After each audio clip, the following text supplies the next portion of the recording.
বন্ধুরা, আপনারা দেখতে পাচ্ছেন high power auto temperature controller, অর্থাৎ এই কন্ট্রোলারটা দিয়ে খুব সহজেই যে কোনো স্থানের টেম্পারেচার বা তাপমাত্রা কন্ট্রোল করা যাবে।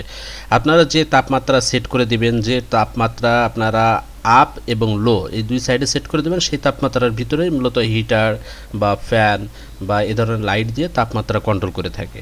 এই কন্ট্রোলারটা বেশিরভাগই ব্যবহার করা হয়ে থাকে বিভিন্ন খামারে, ফার্মে, যেখানে তাপমাত্রা কন্ট্রোল করার প্রয়োজন হয়। তো আমরা এখানে একটি লাইট দিয়ে আপনাদেরকে দেখাচ্ছি। দেখুন, এখানে এই সেন্সরটা দিয়ে মূলত এই লাইটটার তাপমাত্রা রিড করে সে দেখালো যে আপনি যে তাপমাত্রা সেট করেছেন তার বেশি হয়ে যাচ্ছে, তখন লাইটটা অফ করে দিল এবং তাপমাত্রা বৃদ্ধি করা বন্ধ করে দিয়েছে। এখন ধীরে ধীরে তাপমাত্রা কমতে থাকবে, বা যখন হিটারটা আস্তে আস্তে ঠান্ডা হয়ে আসবে তখন নির্দিষ্ট যেটা আপনারা সেট করে দেবেন লোয়ারে, বা সর্বনিম্ন তাপমাত্রা যেটা সেট করে দেবেন সেটাতে পৌঁছানোর সাথে সাথেই কিন্তু পুনরায় আবার হিটারটাকে চালু করে দিবে। মূলত এভাবেই এই কন্ট্রোলারটি কাজ করে থাকে। তো এটা 2000 ওয়াট পর্যন্ত লোড নিতে পারে, যেটা হাই পাওয়ার বলা হয়ে থাকে। দেখুন, এই যে আমাদের 32 লোয়ার সেট করা ছিল, যখনই 32 ডিগ্রি হয়ে গেছে তখনই কিন্তু লাইটটা অন হয়ে গেছে।